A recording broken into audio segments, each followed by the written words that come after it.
The dog, man's best friend. He would follow you anywhere, and occasionally lead you even into the heat of battle. Courage at both ends of the leash. After viewing this video, we hope that you, the viewer, will support these canines who give so much. We want the viewers to help make their recognition permanent. Hello, my name is Alan Driscoll, and I'm the president of the K9's of the War on Terror Incorporated. On behalf of our board of directors and Barrow here, we'd like to tell you something about our organization. K9WT, as we call it, is a unique organization for several reasons. We recognize the K9s who are engaged on a daily basis in this country's war on terror. To the best of our knowledge, the concept of recognizing such diverse groups as the thin red line of our military and the thin blue line of our Department of Homeland Security and law enforcement as participants in a joint effort has never been done before. Awarding a specific K9 medal, Forever Their Own, also represents a first-of-its-kind event. These K9s are frequently mentioned in press accounts, but nothing permanent remains once that account has faded into the past. We ask a great deal of these K9s in keeping us safe. Recognizing their efforts seems to be the honorable thing to do. From birth, they are bred to be heroes in their own field. Almost every branch of the law enforcement has its own canine unit. Today, working dogs are raised and trained to handle a wide variety of tasks that keeps us all safe. From your local police department all the way up to the military and even the FBI, canines are an integral part of this protective structure. Currently, there are roughly 2,500 active working dogs in the United States military and thousands more within the Department of Homeland Security and law enforcement. All of these canines are specially trained to perform certain tasks. They are trained to search for bombs, caches, mines, anything that could be seen as a risk to us and the people that we love. Because of their incredible sense of smell and hearing, they can perform tasks that humans are incapable of.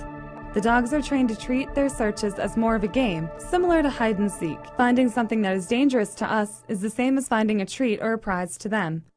When that prize saves the lives of our citizens and soldiers, the unique value of the canine is clearly shown.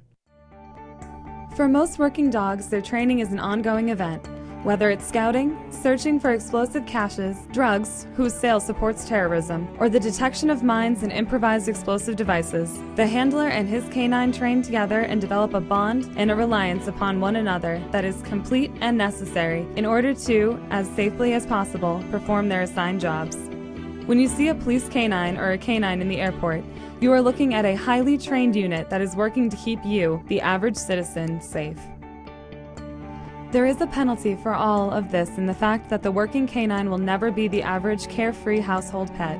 That canine has sacrificed that relationship in order to perform the work that he has been assigned to do. His or her affection results from the bond that the canine has developed with the handler. Just knowing that you have a best friend right next to you every day that'll keep you alive, it makes my day. When dogs were first introduced into the military during World War II, they were donated by average citizens and were actually returned to their owners at the end of the war. After the Korean conflict in Vietnam, they were treated just as another piece of equipment, to be disposed of at will. After a dog's service, he was euthanized and never given the honor or respect that they rightfully deserved. However, after 2000, and by law, these canines were required to be made available for adoption to qualified individuals, and a report of the adoptions made to Congress. When equipment gets old, gets tired, gets used up, it's discarded. Where in a canine situation, a canine is then taken and rehabilitated so that then they can enter back into the civilian force through the adoption program. Unfortunately, these canines have never received the credit that they truly deserve for their service. Our organization has a prime mission to ensure that the canines of the War on Terror are recognized with a specific monument that will mark their place in history and to award a medal to outstanding canines that recognizes their contributions. I think it behooves the country just in one sense to just say a well done and a thank you to the canines. My family and I donate to the K9's of the War on Terror Incorporated. It's a worthy cause that deserves recognition. I know any contribution, large or small, can make a big difference. Medals that these dogs have received in the past have been perceived as a misuse of human medals, rather than medals to mark the courage and service that these dogs have shown. In World War II, dogs were given Purple Hearts and Bronze Stars for their heroic actions. Officials in higher places viewed these awards as inappropriate, and the medals were rescinded. They'll hear about the dog. It doesn't stay in their memory. This monument and the medals that we give out are something that's very tangible. As a private organization, we have the ability to award a medal to the dog and medallions for the handlers without fear that they will ever be taken away. Given this ability, we can ensure that the dogs will forever be remembered. As well as their own individual medals, the names of both the dogs and their handlers will be engraved on the granite faces of the monument's base. No one will forget the valor that these dogs have shown.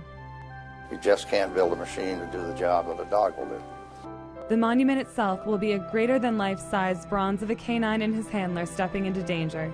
The sculpture of the dog and handler have been modeled after a very real soldier, Sergeant John Dankovich of the Massachusetts National Guard, and the dog is modeled after Barrow, the dog seen in the beginning of this video, and one of the first military dogs released to a civilian in the government's adoption program. Years from now, people can look at that statue and realize that we're an important part of what went on in this country during the war on terrorism. The sculpture will be done by Robert Scher of Skylight Studios in Woburn, Mass., whose other works can be seen on his studio's website. I would like to thank you for spending this time with us and hope that you will consider supporting our cause. The K9WT is intended to be wholly citizen and corporate supported. There are none and never will be any government funds expended in the fabrication of the monument or the operation of the medals program. In closing, I would like to quote a line from a Rudyard Kipling poem, Tommy. "It's pleased to walk in front, sir, when there's trouble in the wind." There is trouble in the wind, and our canine teams, although often unseen, are walking in front all of the time. Barrow and I would like to thank you for your support and hope you will join us on our website at www.k9wt.org.